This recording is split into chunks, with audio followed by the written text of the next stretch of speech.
자, 그럼 두 분 천재께서 제 궁금증부터 풀어주시면 어떨까 싶습니다. 자, 뉴스에서도 많이 나오고 주변에서도 많이 이야기를 하는데 상속세 이번에 전면적으로 개편이 된다고 하는데 법 얘기를 하면 좀 어렵잖아요, 저희한테. 네네. 실제로 저희가 체감할 수 있는 변화에 대해서만 탁 집어서 알려주실 수 없을까요?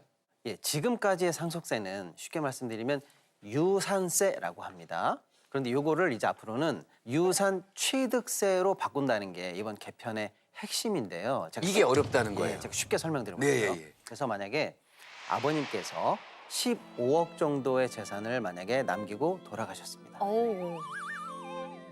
제 유산에 집중하기로 했습니다. 네.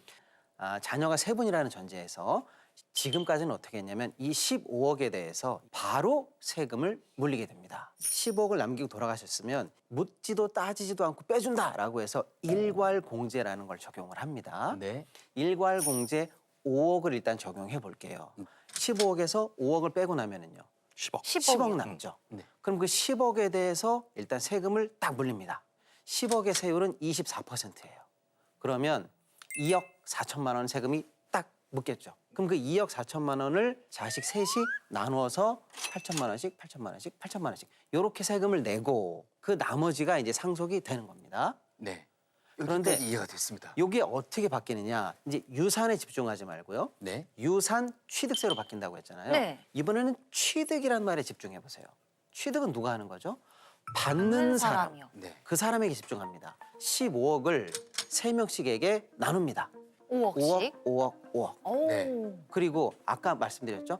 상속이 일단 생기면 묻지도 따지지도 않고 일괄적으로 빼주는 공제가 있다. 네, 무따빼 말씀해 주셨는데 무따빼. 5억입니다. 그러면 이번에는요. 5억, 5억, 5억을 받은 그 자녀에게 그때 취득을 했을 때 일괄공제 5억씩을 각각 적용을 하게 됩니다. 그러면 나는 5억을 받았는데 5 빼기 5는 0이 되겠죠. 네네. 네. 그럼 0원을 받은 거나 마찬가지로 취급이 되는 거예요. 그러면 아까 유산세였을 때는 8천만 원 정도 세금을 냈는데 네. 유산 취득세로 바뀌고 나면 세금이 0원이 됩니다. 굉장히 큰 변화가 있게 되는 거죠. 엄청난 변화인데요? 이게 리액션을 보니까 좀 상속받을 재산이 좀 있으신가 봐요. 아, 네. 예, 예. 앞으로 벌려고요. 아, 예, 예. 또 물려줄 거 생각을 해서. 네, 제가 이제 이 프로그램을 통해서 하을앤 버핏으로 거듭이 난다면 네. 저희 딸에게 물려줄 유산이 많아질 거 아닙니까? 네네네. 우리 딸 세금 너무 많이 물면 어떡하지? 벌써부터 걱정을 좀 그래서 하고 있긴 고민을 했어요. 하셨군요. 네. 예. 자, 근데 부모님이 남긴 재산이 5억이 넘지 않는다면 어차피 기본 공제가 5억까지 되니까 원래도 상속세가 0원이지 않나요? 이거는 사실 부자들에게만 해당된다 뭐 이렇게 볼 수도 있을 것 같은데 어떻게 바라보십니까, 소장님? 기존에 5억 공제가 있었으니까 이 안에 들어오시는 분들은 이번에 법이 바뀌면서 추가적인 혜택을 받으시는 건 사실은 없어요. 네, 네. 하지만 이게 왜 그럼 이렇게 논의가 돼 왔느냐. 사실 상속세 개편에 대한 그 필요성은 계속 있었습니다. 근데 해당되는 사람이 없었기 때문에 별로 주목을 받지 못했는데 사람들의 소득도 늘어나고 재산도 늘어나다 보니까 예전에는 세금을 안 냈던 사람들이 이제는 상속세 고민을 해야 될 시기가 와버린 거예요. 예를 들어서 그전에는 집 한 채가 5억이었다. 예를 들어. 그럼 지금은 예를 들어서 강남의 큰 집 같은 경우에는 20억이 넘지 않습니까? 네네. 그렇죠. 근데 이렇게 달라진 물가를 고려했어야 된다라는 다양한 얘기들이 있었어요. 그러니까 예전 같았으면 야 10억 가지고 있으면 엄청나게 부자지. 지금도 부자지만 10년 전, 20년 전과의 그 느낌은 다르잖아요. 내가 부자라고 생각하지 않는데 나도 세금을 내야 되네? 이거 바꿔야 되지 않을까라고 하는 그런 공통적인 의견들이 생겨나기 시작하고 요게 이제 법을 바꾸는 곳은 어디?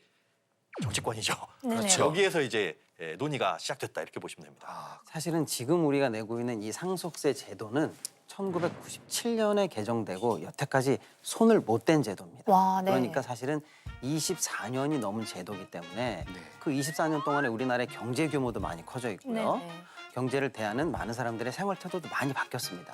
그런데 상속세라는 게 손대기 시작하면 끝도 없도 손댈 수가 있거든요. 그러니까 한 번에 처리하기보다는 합의할 수 있는 정도부터 바꿔 나가자는 흐름이 좀 나온 겁니다. 하나하나 순차적으로. 그중에서 무리 없이 개혁될 수 있는 그런 방안이 뭔가라고 해보면 첫 번째로 꼽히는 게 바로 요 유산세에서 유산 취득세로의 변화가 아닐까 싶습니다.